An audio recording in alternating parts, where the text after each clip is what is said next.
Welcome to Family History Mysteries, a podcast that tells the stories uncovered through family history research, the unexpected stories of everyday people. I am an avid family historian who has been compiling my family tree for over 15 years, with nearly 20,000 people recorded in my trees. And please put a review on my podcast. That will certainly help in getting the word out there and creating more listenership. Episode 265. George Coppin. Part 1. George Coppin's name popped up when I was doing the episode on Burton Circus. George Selth Coppin was a comedian, an impresario and an entrepreneur, and was a driving force in early Australian theatre. He was born on the 8th of April 1819 in Steyning, Sussex, England. He was the son of George Selth Coppin and Elizabeth Jane Jackson. His grandfather had been a well-known clergyman at Norwich. His father studied for the medical profession, but at 19 abandoned this to join a group of travelling actors. He was disowned by his family for this, and he married one of its members who was twice his age. George Jr. was born on tour. So as a result, George grew up in the uncertain world of the itinerant theatre, and he first appeared on stage as an infant. He later said, "I was put on top of props, and at the tender age of 1 year, I was carried on stage by my mother." He attended village day schools between demands of the theatre and learnt early to play the violin. He became an assistant in his father's company. By the time he was 7, he and his sister were performing their own act together. A year later, his family were members of Joseph Smedley's Yorkshire-based touring company, Playbills, showing Paul Pry being performed featuring Joseph Smedley as Pry, with Coppin's parents in supporting roles. By the close of that year, the Coppin family had parted with Smedley and joined Ted Crook's Sunderland company. Due to the non-payment of wages, the Coppin family left Crook's company after a year, with Coppin Sr. making the decision to go into management for himself. Over the next 5 years, the Coppin family formed their own circuit company, toured market towns, and had a large repertoire of comedies and farces, including the comedy character Paul Pry. And the playbill for the theatre at Aylsham on the 25th of September 1829 says Paul Pry, played by Mr. Coppin. A playbill for the benefit for Mr. G.S. Coppin was at the theatre in Nottingham on the 25th of January 1841. Theatre Nottingham, benefit for G.S. Coppin, 3 new pieces. And it mentions Paul Pry, the character, as one of the features. By his early teens, George was a solemn-faced and tubby young boy, but he was found to have a flair for comic acting. He introduced Jem Baggs, a vagabond fiddler character, and he also took on the Paul Pry character, who was a meddlesome snoop whose opening words, "I hope I don't intrude," brought the house down well into Coppin's 80s. He also played the character Billy Barlow, who was a risque doggerel, and it was to be adapted to suit countless new audiences in new towns over many decades. Coppin later recalled in his unpublished memoir that my father obtained a copy and drilled me well into the part, which continued to remain my leading and most successful character from the time I was 10 years old to my farewell of the stage in 1881. During his time with the family company, Coppin would have become fluent in all the key farces of the day, observing his father in many of the signature low comedy roles and having the opportunity to play some of them himself. As he recalled, "It was fortunate we received exceptional instruction and experience in a company that strictly carried out the original business of each production. I was capable of doing everything connected with the theatre, including its fitting up in each town, cleaning the lamps, delivering the bills, prompts, management of stage, leading the orchestra, and playing second low comedy parts." As a low comedian, George Coppin was able to get under the skin of his characters and present a lifelike representation of the scoundrels, dodgers and simpletons that he performed in his long career on the colonial stage. From the 1850s, the impromptu curtain speeches at the end of the play became something of an institution, affording Coppin, as his alter ego of Paul Pry, the opportunity to satirically comment on current affairs. In Australia, the comedy had been performed a handful of times during the 1830s, notably by Joseph Simmons in 1835, but it wasn't until September 1843, when George Coppin played Paul Pry for the first time in Sydney, that the character established itself as a popular favourite with the audiences. By the end of the decade, theatregoers in Tasmania, South Australia and Victoria also had the opportunity to see Coppin in the role. In 1835, the Coppin Strolling Company went broke and George sought his future independently, initially making just enough to eat by busking in front of country houses and walking many miles most days to find supper and a bed. He acted, played the fiddle and sung. At the age of 18, Coppin had an engagement at the Woolwich Theatre and soon afterwards was playing at Richmond, where he became a low comedian at a salary of 25 shillings a week. He next obtained an engagement at the Queen's Theatre in London. After some years he found his way to Dublin, where he played as first low comedian in the provinces, and then at Abbey Street Theatre in Dublin, where he had a long acting engagement, appearing with Monsieur Goethe, the man monkey, previously known to Coppin as Mr. Wilson the equilibrist, in an act that teamed Coppin as Fabrioletta Dunderhead with Goethe's Jocko the Island Ape. While playing Sam Snaffle at the Abbey Street Theatre, he was captivated by an actress 9 years older than himself, Mrs. Maria Watkins Burroughs. They entered into a stage and domestic partnership. Towards the end of 1843, they decided to leave England in search of other opportunities. Coppin favoured emigration to Australia, but Maria had grown up in America and wanted to return there. They tossed a coin to decide the matter, and as Coppin later put it, fortunately for the colonies and myself, it was Australia. They sailed on the Templar, in which they had a break at Cape Town, when the couple earned a welcome 5 guineas for performing. They arrived in Sydney on the 10th of March 1843. Within a fortnight, thanks to Coppin's incredible expertise and audacity, they'd captivated the city. He negotiated with Joseph Wyatt and had a successful season at the Royal Victoria Theatre. He used his quick-earned theatre profits to buy the lease of the Clown Tavern in Pitt Street, Sydney, but the venture failed due to his inexperience. In 1843, he advertised the Clown Tavern for sale. He paid off his debts in late 1844 and the pair opened in Hobart Town in January 1845. They joined Mrs. Clark of the Royal Victoria, who gave him some managerial control of her theatre.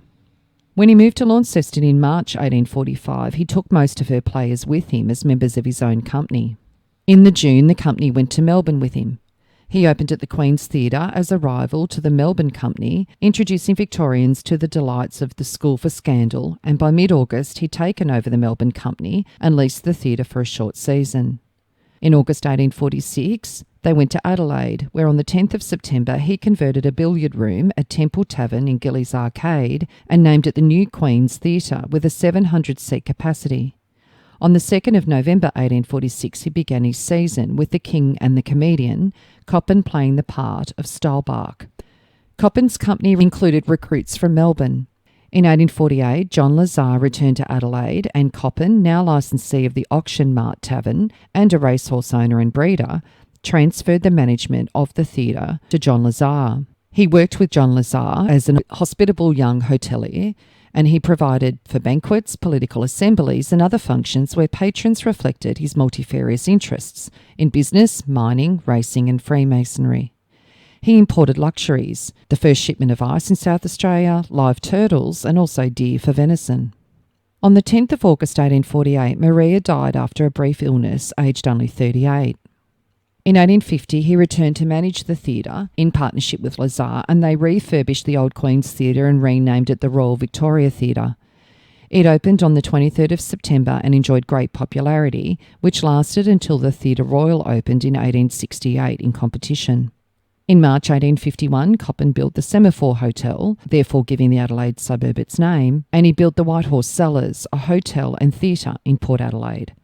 The theatre was opposed on moral grounds by William Giles, who threatened to withhold the use of South Australian Company's fire engine should the building catch fire.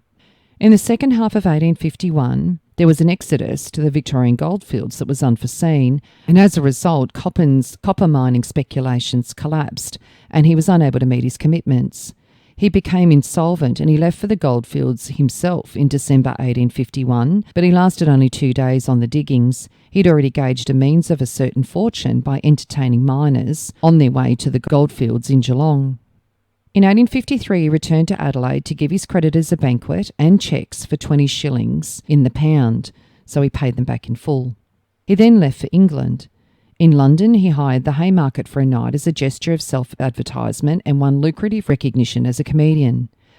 In Birmingham, he met up with the famous Irish Shakespearean actor and tragedian Gustavus Brooke, whom he knew from Dublin, and engaged him for an Australian tour, guaranteeing £25 for each performance and half of the net receipts by performing in his Adelaide Queen's Theatre and also in Victoria and New South Wales. He had a prefabricated iron theatre built for him in Manchester and prepared to equip it with special scenery and a lavish wardrobe. Back in Melbourne on the 6th of December 1854, he opened at the Queen's Theatre with his old favourites Paul Pry as Villikins in The Wandering Minstrel, as Tony Lumpkin in She Stoops to Conquer, and Demosthenes Dodge in The Artful Dodger, as well as the topical and often vulgar Billy Barlow. Gustavus Brooke joined him on the 23rd of February 1855 and 3 nights later opened at the Queen's Theatre with his triumphantly acclaimed Othello. He erected his prefabricated iron theatre in Melbourne in July 1855 on the corner of Lonsdale and Exhibition Streets. Exhibition Street was known as Stephen Street at the time. It was uncomfortably cold in the winter and unbearably hot in the summer, and it was officially known as the Olympic Theatre, but soon became known as the Iron Pot. This increased competition for new theatres, and John Black built the Theatre Royal for £95,000 and was the lessee. John Black became insolvent, and by June 1856, Coppin had taken over the Theatre Royal. In July 1855, Coppin was playing Colonel Damas with Brooke in The Lady of Lions, and about this time they became partners and bought Cremorne Gardens in Richmond, a pleasure garden on the banks of the Yarra River. The two now held jointly the Olympic, the Theatre Royal, where they presented alternate seasons of drama and opera, and the Cremorne Gardens amusement park, as well as Astley's Amphitheatre, which was later known as the Princess Theatre, and 4 hotels. £60,000 was spent purchasing all of these. Coppin married Harriet Hilston nee Bray, Gustavus Brooke's sister-in-law, in August 1855. While in Sydney in 1855, Gustavus's wife asked Coppin to help out Harriet and the family. Coppin visited them and found Harriet existing in the direst poverty, trying to eke out a living for herself and her 4 children, 2 girls and 2 boys. George married Harriet that year. Harriet was 6 years younger than George. He was 36 when they married. They went on to have 6 children together. In the memoir of Celeste de Chabrillon, a one-time Paris prostitute, bareback rider and poker dancer, but by then the wife of the first French consular agent in Melbourne, she outlined Coppin's performance. Coppin is a fat man with a belly like a Chinese figurine. He sometimes slaps his stomach as if he were playing a bass drum, which makes the audience roar with laughter. He jumps, turns, somersaults, throws punches and gets kicked. The audience adores him and they all applaud with their might. In the intervals, he goes down to the bar. He keeps his stage costume on while serving his customers. He's a director, an artist, a wine merchant and waiter all in one. He parodies everyone. He does a caricature of Brooke as his main subject and has just composed a ballet based on Lola Montez, the spider dance. He's dressed as a cupid, only his gauze skirt sits bunched up on his hips like a baker's smock. On his head, he has a garland of white roses and blows kisses to the audience, and then after much prancing about, makes them die laughing, and he throws a stuffed rat on the ground and jumps on it with both feet. He mops his brow, comes forward to make a speech, simpering and imitating Lola's voice exactly, and they shout encore. He blows more kisses and puffs like a grampus. They say that Lola had wanted to horsewhip Coppin, but that she had changed her mind once she laid eyes on this colossus who was preparing to receive her with a birch. And if you'd like to know more about the interesting Lola Montez, I've done an episode on her, episode 70. Coppin made a hurried trip to England in search of new talent, but was back by February 1858 to stage the first balloon ascent to be held in Australia at his Cremorne Gardens amusement park. The balloon was constructed from 500 yards of material coated with varnish, was 60 foot high, 40 feet in diameter, and used 31,000 cubic feet of gas. It was made for Coppin by C.H. Brown and or Henry T. Coxwell of Tottenham, England. Coppin hoped to make money by charging people to view the flight from Cremorne Gardens. Unfortunately, as the Melbourne Punch recorded in a poem composed for the occasion, the multitude that throngs the roads a heavy haul for Coppin bodes, but alas for him, but few are willing to pay for the spectacle 5 shilling, when they in their fobs can keep their bobs and see just as well from outside the wickets as if they'd honestly paid for their tickets. The balloon was partly inflated at the Melbourne Gasworks and filled at Mr. Coppinson's residence. The Melbourne Punch described the filling, while the big bag bulges and bellies and shakes, for through some unseen crannies and chinks, the hydrogen gas escapes. The Age recorded anxiously, "Looking at the flaccid state of the balloon, almost everyone seemed to form the most unfavourable anticipation of success. Patience seems to have been exhausted and everyone expected a postponement." Many spectators probably remembered the attempt by Thomas Reid to make a balloon flight in Launceston 9 years earlier that ended in failure in a pile of fabric. The escaping gas meant that the balloon lacked sufficient lift to take aloft both Dean and another aeronaut, Charles Henry Brown. Brown hastily jumped out, leaving Dean to ascend alone. The balloon climbed to a height of 3,000 feet, manoeuvred deftly to miss the Pantheon, and flew for half an hour and landed on Heidelberg Road. After he'd been a few years in Australia, theatre management took up an increasing amount of his time. He still did bit pieces as a comedian. A critic of the time spoke of his success in presenting the ponderous stolidity and impenetrable stupidity of certain types of humanity.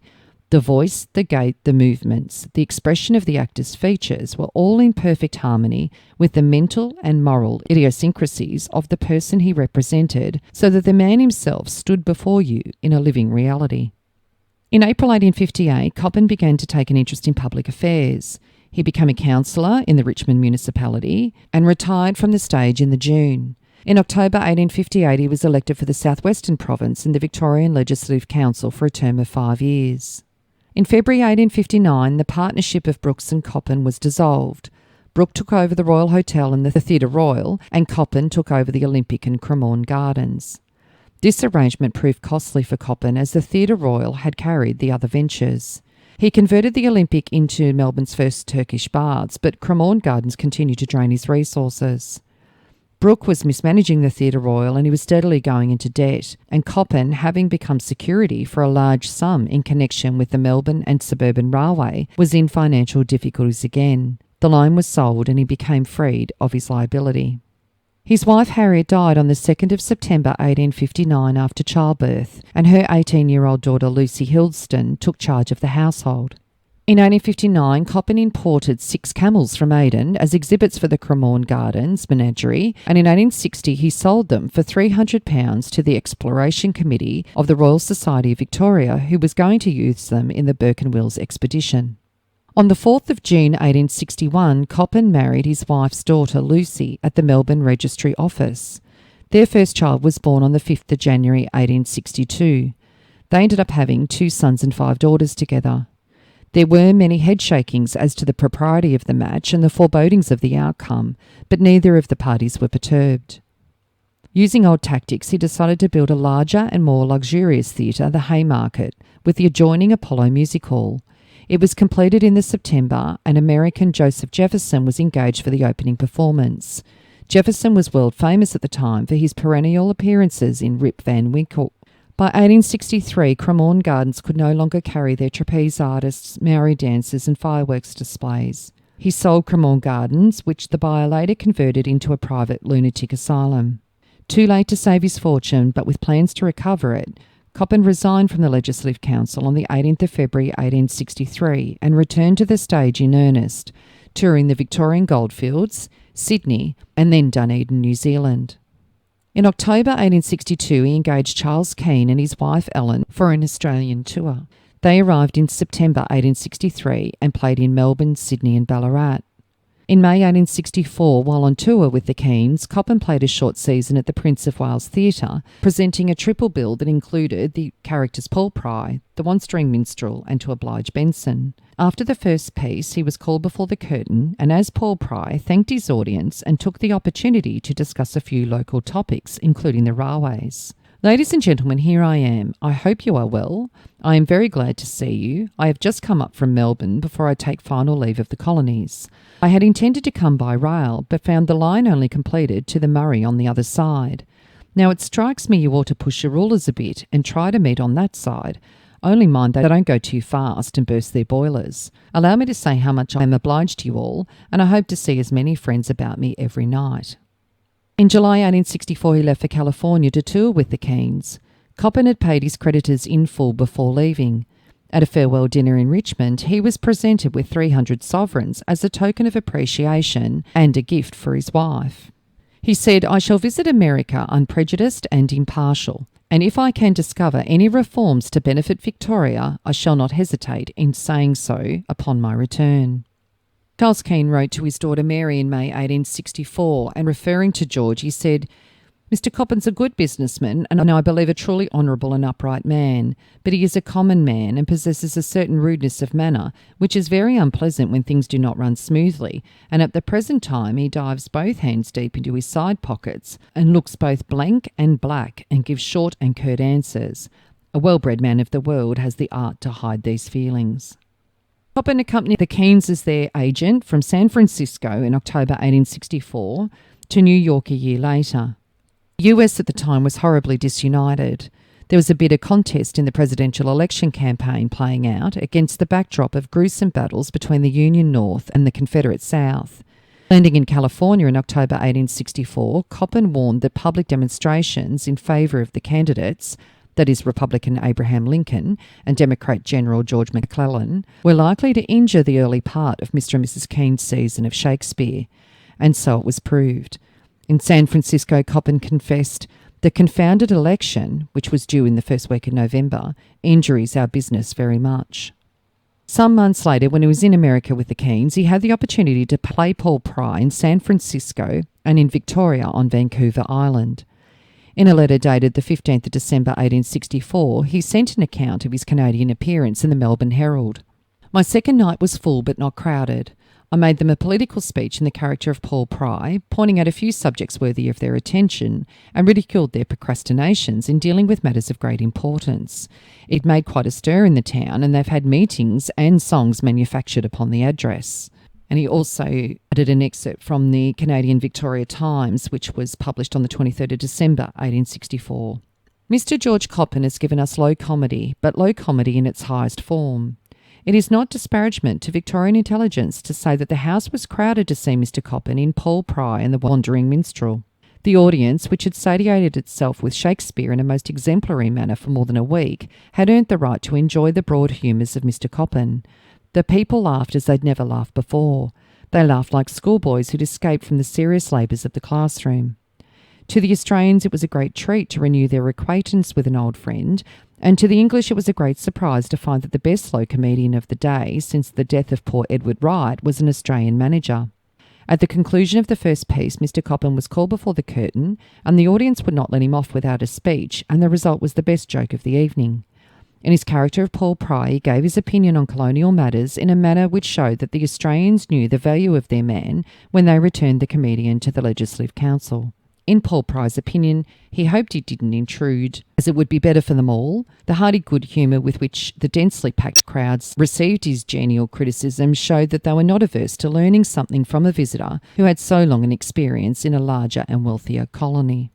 Coppin's habit of leaving his umbrella in front of the curtain at the end of the play, so that he may come back to collect it and address the audience, became expected by theatre-goers.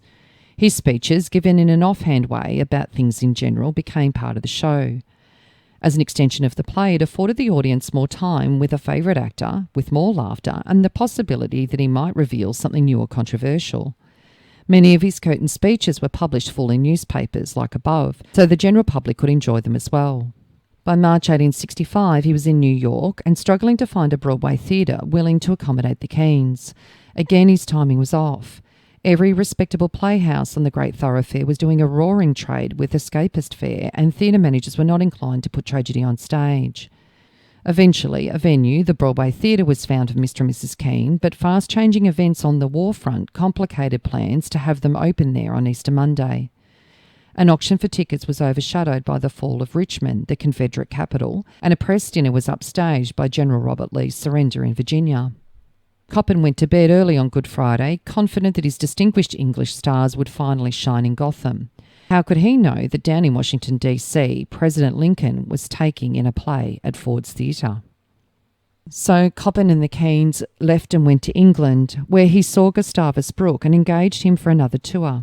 News of Brooke's ship, the London, foundering on the Bay of Biscay, reached Coppin a few weeks after his own safe return to Melbourne in January 1866, in which he was welcomed back with a public reception. Brooke had perished in heroic circumstances. On his return to Melbourne, true to his word, he had plenty to say about the United States. He declared it was the most wonderful country upon the face of the earth, a country endowed with vast resources and infinite energy. In the same breath, though, he warned colonists against following America in cranking up taxes and erecting tariff walls. A farce based on his US travels, titled Coppin in California, was poorly received, but useful contacts forged in the States paid dividends later on. Coppin appeared in the Haymarket in the January and then made intercolonial tours. Something that historians have quite largely glossed over was that he was also president of the Carlton Football Club from the late 1860s until the early 1870s. On the 13th of March 1866, at Carlton's annual general meeting, George Coppin was elected president, and it said it was also arranged that a uniform cap of white and blue should be worn by the players. Coppin also enthusiastically arranged a pre-season trophy. Coppin never presided at annual general meetings. These were chaired most exclusively by the Vice President John Walls. In 1874, Coppin was made one of the 3 club patrons and was re-elected as a patron in 1875, 1876 and 1877, and in 1878 he was elected as Vice President of the Richmond Football Club. However, that club does not seem to have been active in the following year, and Coppin's major football involvement ended at this time. He was lessee of the Prince of Wales Hotel briefly between 1867 and 1868. He was troubled by gout in 1868 and he announced his impending retirement, but no one was to believe him for another decade. In 1869, Coppin spearheaded the Old Colonists Association of Victoria, which received a government grant of land in North Fitzroy for the establishment of safe, dignified, affordable housing for the needy early settlers at the time, when there was no welfare system of any kind. In 1869, Coppin purchased the property in Vagari in Hawthorn and soon subdivided the large landholding, establishing 2 streets through the area, Coppin Grove and Shakespeare Grove. The joke had been made that Coppin named the 2 streets after his 2 favourite thespians. Invergowrie survived subdivision and it's regarded as one of Hawthorn's most important historical buildings. Coppin Street in Richmond is also named after George Coppin. During his season at the Theatre Royal in September 1870, Coppin's Paul Pry speeches covered a range of topics, from the new city councillors to the war in Europe. He referred to the councillors as deadheads, suggesting they were incompetent and only interested in the largesse of office. And the advertisement in the Argus on the 26th of September 1870, at the Theatre Royal, lessees Harwood, Stewart, Hennings and Coppin. Great combination of attractions, legitimate comedy and popular burlesque this evening. Australia's greatest comedian, Mr. George Coppin, will, in compliance with oft-repeated applications from representatives of every class of our community, appear in his favourite impersonation of Paul Pry, or I Hope I Don't Intrude. At the conclusion of the comedy, Mr. Pry will have a little chat with his friends on matters of great public importance.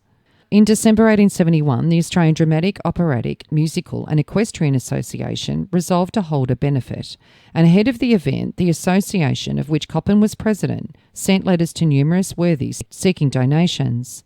Letters were received from the Archbishop of Melbourne and the Governor of Victoria, Viscount Canterbury, who both rejected the offer. The association felt that the Governor's refusal to contribute was a slap in the face to the theatres, who regularly hosted him and his suite at command performances and the like, advising all Melbourne theatres to remove him from their free lists. At the benefit on the 30th of December, in the character of Paul Pry, at the end of the play, the issue of deadheads was firmly on the agenda and the finger pointed squarely at Her Majesty's representative as one of the main abusers of the free list system. While the audience at the Theatre Royal laughed and applauded, others, including the Melbourne Argus, were appalled at Coppin's lack of tact. In his defence, Coppin said, "I took all my subjects from the daily newspapers. I said nothing but what I read in the papers, and I think I have as much right as any pressman to criticise published remarks as Paul Pry or as George Coppin." The press had a field day, especially the Melbourne Punch, who published a cartoon of Coppin dressed as Paul Pry, arm in arm with the Governor. Headed Cheek or George's Next Dodge, the caption below the cartoon reads, "Paul Pry, hope I don't intrude, mustn't mind me, I'm a vulgar old fellow at the best of times. Take no notice of my abuse, come to the play when you like, I'll make it all right at the door." Another advertisement in the Theatre Royal, hundreds turned away in disgust. Paul Pry, Paul Pry, Paul Pry, Mr. George Coppin, introducing Mr. Coppin's new dance, the double shuffle. The whole to conclude with the burlesque of the deadheads. free list entirely suspended. Meanwhile, Coppin gained control at last of the Theatre Royal, but it burned to the ground in March 1872 and was uninsured. Coppin's relationship with Viscount Canterbury did not improve, and the governor was not amongst the many well-wishers who offered support to him. He promptly acquired a 99-year lease of the land and formed the Theatre Royal Proprietary Association Limited that raised capital for a new theatre costing £24,000, and the new theatre was insured for £10,000. Over the ensuing months, Coppin busied himself with rebuilding the Theatre Royal, and in less than a year, a magnificent new edifice rose from the ashes of the old theatre and opened on the 6th of November 1872. By April 1873, Viscount Canterbury's tenure as governor had expired and he returned to England. Coppin had the final word when in December 1872, as the character Lord Ptarmigant in the first Australian production of T.W. Robertson's Comedy Society, Coppin modelled his impersonation of the lethargic aristocrat with a penchant for snoozing on the outgoing governor. Andrew Birrell, a theatrical agent in San Francisco, corresponded with his friend Coppin in the late 1860s, and he urged him to engage the services of American actors James Cassius, that is J.C. Williamson, and his wife Maggie Moore. Coppin did so, having glimpsed J.C. Comics' talents in the New York show in 1865. His timing was perfect. The Williamsons' comedy melodrama Struck Oil opened in Melbourne in 1874 and was a smash hit. Coppin was then elected to the Victorian Legislative Assembly for East Melbourne in May 1874. He did useful work in this role. He established a post office saving banks. Coppin was opposed to the payment of members of Parliament, and when the Act passed to pay them, he gave his salary to charities. In 1881, Williamson became sole lessee of the theatre in a transaction from which evolved J.C. Williamson Limited. The partnership he subsequently developed was to grow to be the most important theatrical management organisation in Australia. In 1881, it says, following on the last stand of the Kelly gang at Glenrowan, the horses that had been used by the bushrangers were commandeered by the Crown and put up for sale. Actor-manager George Selth Coppin got Ned Kelly's favourite mount, an equine pal, the grey mare Mirth, and he also bought Joe Burns's horse. Both were subsequently used to haul a Coppin phaeton carriage about Melbourne for many years.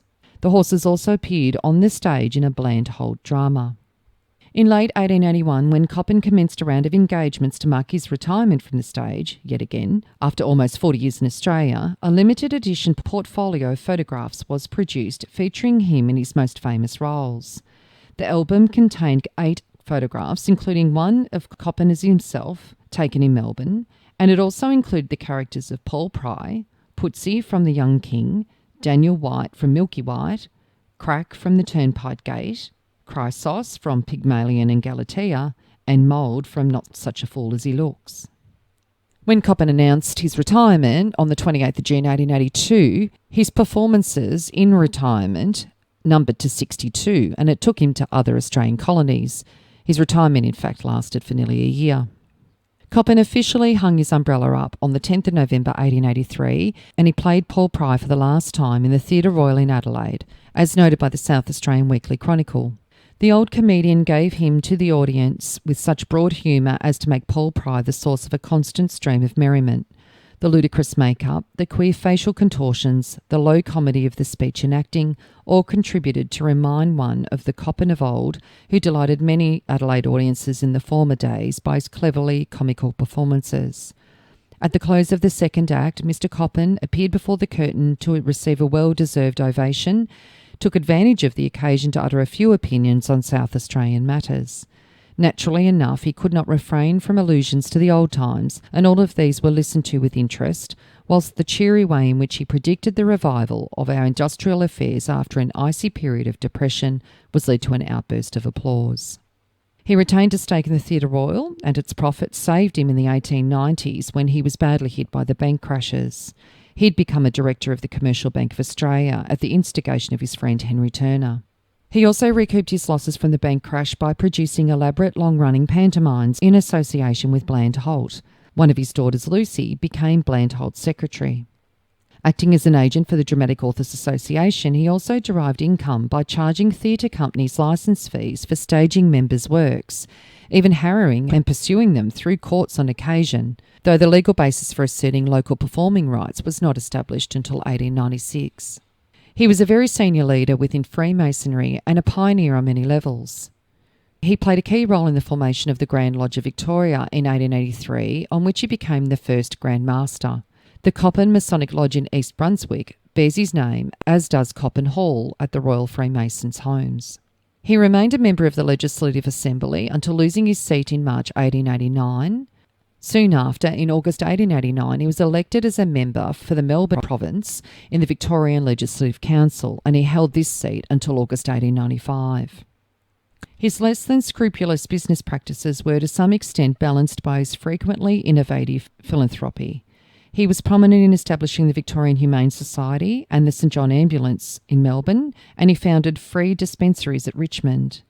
When he formed the Old Colonists Association in 1869, he was instrumental in building the Old Colonists' Home and the Old Actors' Homes in North Fitzroy. There's a portrait of him in the hall there and a bust that proudly surveys the immaculately maintained gardens. He organised the Dramatic and Musical Society in 1871. Coppin purchased a seaside home in Sorrento, Victoria, and took a great interest in Sorrento's development. He was known as the founding father of Sorrento, and Coppin graced the cover as Paul Pry in the Illustrated Handbook of the Bay, published in Melbourne in 1876. Despite his interest in development, he did lose money in building a private tramway in Sorrento in the late 1880s. After an illness at Sorrento in March 1906, he returned to Pine Grove, Richmond, where he died on the 14th of March 1906, aged 86. He left an estate valued at £9,709. George Coppin was an astute, ruthless and an imaginative entrepreneur. His interests ranged far beyond the footlights. In his later years, he imported English thrushes, white goldfish and white swans. He opened the first roller skating rink in Australia, and his copyright agency controlled the performing rights to thousands of plays. He's been credited with both fathering the Australian theatre and inaugurating its second phase of development by introducing the Penicia starring tours of visiting celebrities. His enterprise was irrepressible. The business of entertainment suited his talents and his ingrained love of the theatre. His progressive approach to the theatre was evident in his methods of advertising, his insistence on correct costuming, and his recognition in 1871 for a need of a school of acting to develop Australian talent. He built 6 theatres, he brought some great theatrical talent to the country, and introduced the star system here. His papers are preserved in the State Library of Victoria, and there's a bronze plaque to Coppin's memory that was unveiled in the foyer of the Comedy Theatre in Melbourne that stands on the site where Coppin built his Olympic Theatre in 1859. This plaque was placed on the 26th of March 1939, and it's titled Philanthropist and Father of the Theatre in Victoria. Melbourne Table Talk on the 30th of March 1939 placed this event in their paper. This week, Miss Lucy Coppin unveiled a plaque in the Comedy Theatre to the memory of George Selth Coppin, after whom the well-known Richmond Street was named, and who was an eminent actor, a generous friend, a kindly philanthropist, and an unselfish and public-spirited citizen. He was the father of theatre in Victoria, and it is especially significant that the Old Players and Playgoers Society were able to arrange for their plaque to go up in the Comedy Theatre that now occupies the site of the old Olympic Theatre, the Iron Pot, which Coppin brought with him from England in sections, that was built in 1855. Coppin made and lost fortunes, but it was after he had retired and gone back to England that the lure of the theatre brought him to Australia again, and this time he stayed for good. He had hotels and theatres in all the eastern state capitals and in Launceston. He built 6 theatres and introduced 200 actors to the Australian public. When elected to the State Assembly, he opposed payment of members and gave his £300 a year to charity. And despite the other additions that I mentioned earlier, it said that he also owned the first lion cubs born in Victoria. So it says if any man deserves a plaque, Coppin does. Coppin sponsored the erection of the Mechanics Institute in 1877, which is now home to the Nepean Historical Society. And in Adelaide, thanks to the efforts of a handful of passionate preservationists, Coppin's Royal Victoria Theatre, or at least a significant part of it, is still standing in Gillies Arcade. It was proclaimed a heritage site in 1984 and is again used as a performance revue. A biography was written of George Coppin called Coppin the Great, Father of the Australian Theatre, written by Alec Bagot. It was published in 1965. Other books, Entertaining Mr. Coppin, An Antipodean Showman in Civil War America, was written by Simon Plant, and also a book by S. Janet South that was published by the Nepean Historical Society called George Selth Coppin, Father of Sorrento, A Brief History, and it was published in 2004. In 1990, Coppin again strode the stage. At the Carlton Courthouse Theatre in Melbourne, he was portrayed by actor Gary Files in Occupation Comedian, a play by Gary Hutchinson with music by Joe Dolce. On the 2nd of October 1920 in the Melbourne Australian, Miss Lucy May Coppin and the Equity Trustees Company Limited are applying for the grant of probate of the will of Lucy Coppin, widow of the late George S. Coppin. The assets are sworn at £5,149, of which £2,300 is realty and £2,849 is personalty. And on the 12th of December 1946 in the Melbourne Argus, Florence Griffiths Holt, also known as Florence Bland Holt, late of Sunning Hill in Kew, in the state of Victoria, widow, deceased. After 14 clear days, Lucy May Coppin of Sunning Hill, Kew, spinster, will apply to the Supreme Court of probate of the said will. In part 2, I'll be covering the lives of George Coppin's children in more detail. If you are interested in sharing your story on my podcast, Family History Mysteries, please go to my Facebook page and send me a message. If you would like some assistance in filling in the gaps in your family tree to see what mysteries you solve, please get in touch. And don't forget, you can have early access to episodes by subscribing, and you'll also gain access to bonus episodes.